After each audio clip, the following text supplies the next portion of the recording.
3 August 2026चा हा एक शासन निर्णय आहे, ज्यामध्ये बघा डिजिटल क्रॉप सर्व्हे अर्थात पीक पाहणी सर्व्हेमध्ये काही बदल करण्यात आलेला आहे. तर आपण या व्हिडिओच्या माध्यमातून घेणार आहोत की नक्की काय यामध्ये बदल करण्यात आलेला आहे.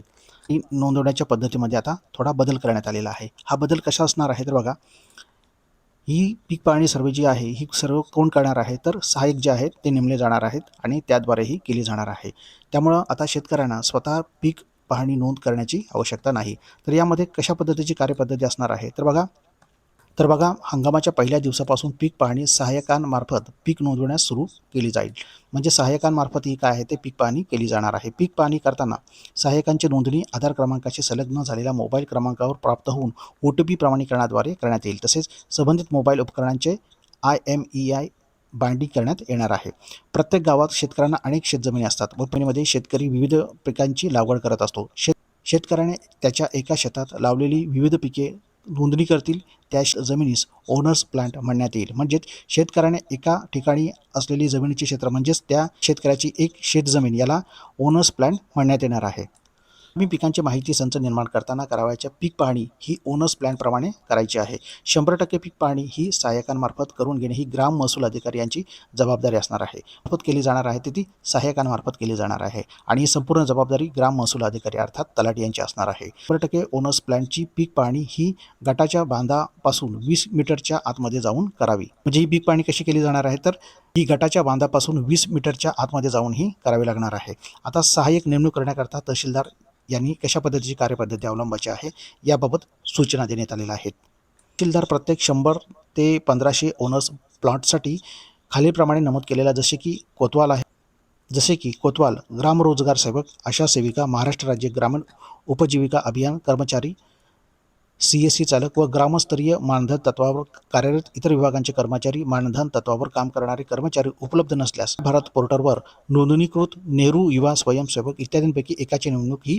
सहाय्यक म्हणून करतील. सहाय्यक म्हणून कुणाची नेमणूक केली जाणार आहे तर बघा, हे जे आहेत यांच्यापैकी कुणाचीही नेमणूक आहे ही तहसीलदार, कुणाची नेमणूक एकाची नेमणूक ही तहसीलदारमार्फत केली जाणार आहे. जास्तीत जास्त 1500 ओनर्स प्लॉट्स करता एक सहाय्यक याप्रमाणे सहाय्यकांची नियुक्ती करण्यात येणार आहे. प्रत्येक गावासाठी एका स्वतंत्र पीक पाहणी सहाय्यकाची नेमणूक करण्यात यावी. एक पीक पाहणी सहाय्यकाकडे जास्तीत जास्त 1500 ओनर्स प्लॉट्स जबाबदारी देण्यात यावी.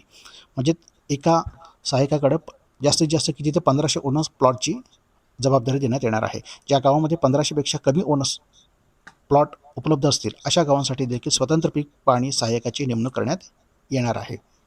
कमी ओनर्स प्लॉट असलेल्या गावांचे एकत्रीकरण करून 2 किंवा त्यापेक्षा जास्त गावे एका सहाय्यकास नेमणूक देण्यात येतील. परंतु ओनर्स प्लॉटची संख्या 1500पेक्षा जास्त नसावी. ज्या गावामध्ये 1500पेक्षा जास्त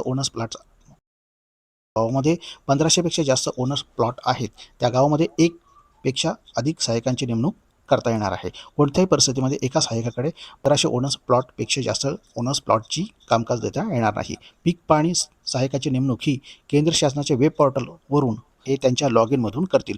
म्हणजेच कोण करणार आहे तर लक्षात घ्या, महसूल अधिकारी किंवा तहसीलदार यांची काय करणार आहेत ते नेमणूक त्यांची करणार आहेत. सहाय्यकाची जबाबदारी काय असणार आहे तर हंगामाच्या पहिल्या दिवशी सहाय्यकामार्फत पीक नोंदणी प्रक्रिया सुरू केली जाणार आहे. गावातील 100% ओनर्स प्लॉटची पीक पाहणी केवळ सहाय्यक यांनीच करायची आहे. सहाय्यक स्तरावरून नोंदवण्यात आलेली नोंदीची 100% पडताळणी ग्राम महसूल अधिकारी यांच्यामार्फत करण्यात येणार आहे. सहाय्यक स्तरावरून नोंद केलेल्या आणि ग्राम महसूल अधिकारी यांनी मान्यता दिल्यानंतर गाव नमुना 12वर प्रतिबिंबित करण्यात आलेल्या पीक नोंदीमध्ये दुरुस्ती नसल्यास मंडळ अधिकारी यांना अर्जाद्वारे कळविण्यात येणार आहे आणि मंडळ अधिकारी तात्काळ स्थळ पंचनामा करून ती पीक नोंदणी मोबाईल ॲपद्वारे दुरुस्त करतील. आता हे सहाय्यकांचं मानधन कशा पद्धतीने असणार आहे बघा, तर सहाय्यकांना ओनर्स प्लॉट निकाय हे हंगाम निहाय प्रति ओनर्स प्लॉट पिकासाठी आणि ₹12 मिश्र पिकांसाठी मानधन देण्यात येणार आहे. सहाय्यकांचे मानधन सहाय्यक यांनी दिलेल्या बँक खात्यामध्ये महसूल विभागाकडून ऑनलाईन पद्धतीने वर्ग करण्यासाठी कृषी विभागाकडून सर्व जिल्हाधिकाऱ्यांना SNA स्पर्श प्रणालीद्वारे निधी उपलब्ध करून देण्यात येणार आहे. तर मित्रांनो, अशा पद्धतीनं आता काय शासनाने काय आहे यामध्ये थोडासा बदल केलेला आहे. तर हा खाली डिस्क्रिप्शनमध्ये मी तुम्हाला हा GR सुद्धा देतो, तिथून जाऊन तुम्ही हे पाहू शकता.